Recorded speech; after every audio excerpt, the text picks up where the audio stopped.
E 28 parlamentares apresentaram ontem ao STF pedido de impeachment do ministro da Educação. A alegação é de quebra de decoro e de princípio de impessoalidade. Abraham Weintraub recebeu por Twitter o pedido de um pai para que a prova da filha dele no Enem fosse revisada e o ministro acatou a essa solicitação. Os parlamentares também alegam que os resultados apresentados pelo MEC no último ano estão muito aquém do desejado. Nos Estados Unidos, Donald Trump foi absolvido pelo Senado do processo de impeachment e continua na presidência. Como já era esperado, a maioria republicana votou contra as acusações do Congresso de abuso de poder e obstrução. Trump é o terceiro presidente julgado por impeachment na história dos Estados Unidos. Nenhum foi retirado do cargo. Para nos ajudar a entender as notícias do dia, estamos agora com Plínio Teodoro, que é editor de política da revista Fórum. Oi, Plínio, tudo bom? Boa tarde, Thalita. Um ótimo 2020 para todos, né? Estão de casa nova. Parabéns a todos aí da TVT e um abraço a todos os telespectadores, né? Vamos para a luta, né, Thalita? É isso aí, bom conversar com você. Está sendo uma semana de matar saudades dos colegas que participam do Bom para Todos. Muito bom te ter aqui, Plínio.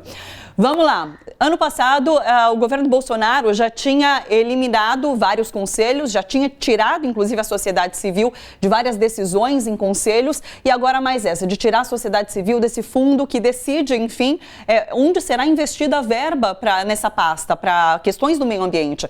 Então, é mais um ataque, não só a povos indígenas, como a gente já tinha comentado ontem com a indicação desse evangelizador, e agora diretamente ao meio ambiente. É isso, Thalita. É importante a gente sempre ressaltar que essa questão não é somente um ataque, mas faz parte de um projeto político, né? O Bolsonaro, ele sempre teve essa crença, né, que agora é muito mais enfatizada porque ele tem o apoio aí dos neoliberais, né, capitaneados aí pelo Paulo Guedes, de devastação para transformar aquilo ali em dinheiro do jeito que eles imaginam que seja, uma exploração totalmente devastadora. Então, esses ataques que estão acontecendo recorrentes fazem parte de uma política. E o que acontece, por exemplo, em relação aos povos indígenas, eu acabei de receber agora do pessoal da Câmara, eles estão entrando com uma ação no Senado, né, com um requerimento no Senado, justamente para retirar, para não ser votado esse MP que foi mandado pelo Bolsonaro, porque é inconstitucional, não existe. Na Constituição está prevista a consulta aos povos indígenas. Então, como é que você vai tirar pessoas de associações, que inclusive eram associações indígenas, né? Tem a Associação Brasileira de ONGs, que inclui ali movimentos indígenas. E é importante também que isso foi denunciado essa semana, Thalita, por 1.230 cientistas brasileiros. Eles escreveram um manifesto que foi publicado na revista Nature, que é a revista mais conceituada, a revista científica mais conceituada no mundo, justamente denunciando esse projeto devastatório que vem sendo conduzido pelo Bolsonaro e que, em grande parte, foi construído, essas medidas que estão sendo destruídas foram construídas a partir de 2005 no governo do ex-presidente Lula, né? Então, isso é parte de um projeto, né, Thalita? Sim. Essa questão da exploração de terras indígenas, inclusive, era uma promessa de campanha que agora ele está levando a cabo. E aí a gente entra nessa questão de Abraham Weintraub. Então, deputados apresentaram esse pedido de impeachment ao STF, mas é curioso, a gente já comentou na segunda-feira aqui no Bom para Todos, como esse governo só se mexe ou só recua, só toma uma decisão diferente quando existe alguma pressão nas redes sociais. Quando é por parte de parlamentares, quando é por parte da sociedade civil organizada, ele não recua, ele não se mexe. Mas se acontece algum tipo de pressão por parte das redes sociais, esse governo é muito sensível a essa pressão de redes sociais. Você acha que vai acontecer, de fato, alguma coisa com o Abraham Weintraub? Vamos esperar para ver o que acontece. O que eu vejo assim é que a partir do judiciário eu acredito que não vai acontecer muita coisa, viu, Thalita? O Weintraub, ele faz parte também desse projeto, que é a linha ideológica que sustenta esse projeto, né? Que assim é amparado em grande parte pela doutrina olavista. O Weintraub, ele é esse braço dentro da educação. Inclusive, é um braço dentro da educação para implantar as políticas neoliberais, né, vide a ligação dele próprio com o sistema educacional privado, E a ideia deles é justamente destruir isso tudo, e aí tem uma ligação muito forte também com o que a gente estava falando anteriormente, porque a ideia também é destruir esse conceito acadêmico, né, esse academicismo, os estudos.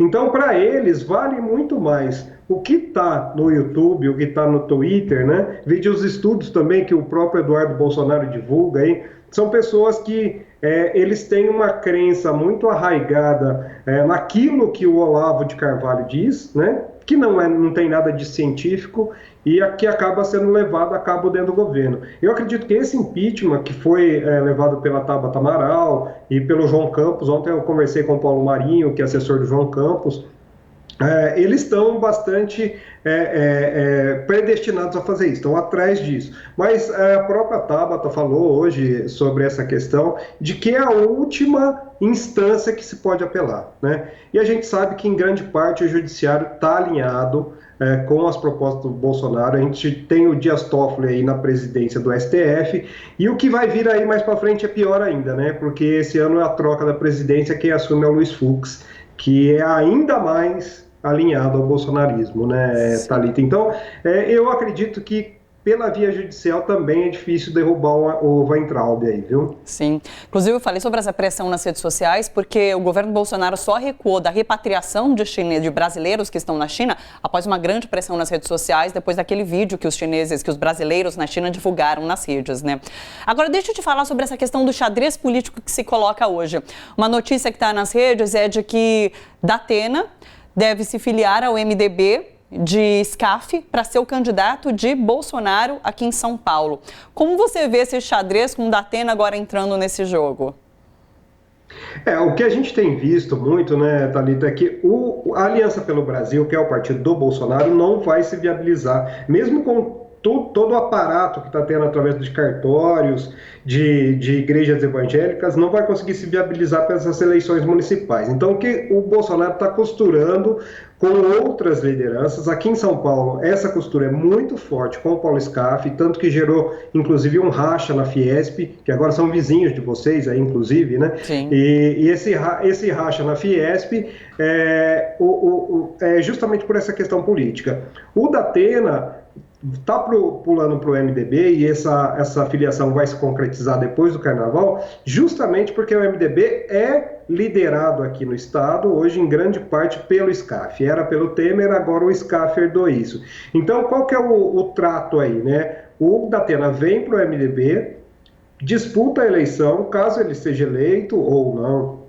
Eles, depois que viabilizar a Aliança pelo Brasil, tanto o Datena quanto o SCAF pulam para o barco do Bolsonaro e o SCAF sai candidato ao governo do estado, bem provavelmente contra uma reeleição do João Dória, né? Que a gente já vê os ataques constantes aí do Dória, do Bolsonaro ao Dória, né? Essa briga vai se intensificar, viu, Thalita? E aqui em São Paulo especificamente, como você vê a articulação da esquerda para essa eleição municipal?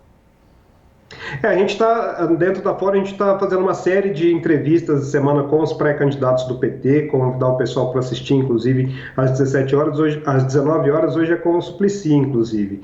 E a gente vê que existe uma articulação, a esquerda aqui em São Paulo, ela tem um potencial muito grande, que foi perdido durante o tempo, né, durante esse tempo, principalmente entre as classes mais baixas, né, na periferia de São Paulo, existia uma adesão muito grande às políticas que elegeram aí Luiz Erundina, o próprio Fernando Haddad, e que isso foi aos poucos sendo dominado pela extrema-direita, principalmente por essa questão desse discurso moralista através das igrejas evangélicas, né?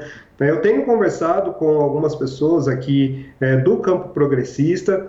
A ideia maior do campo progressista agora é identificar como conversar. Hoje a Dilma deu uma entrevista interessante, inclusive que foi divulgada pela Deutsche Welle, que é a agência de notícias estatal alemã, que ela fala muito disso, que é preciso que a esquerda, que o campo progressista retome esse diálogo com essas bases. E eu acredito muito que o Suplicy, que é quem a gente vai entrevistar hoje, é a pessoa mais indicada para fazer isso em São Paulo. O Suplicy nunca deixou de ter esse trânsito, né? Vide N casos aí que o Suplicy esteve na periferia.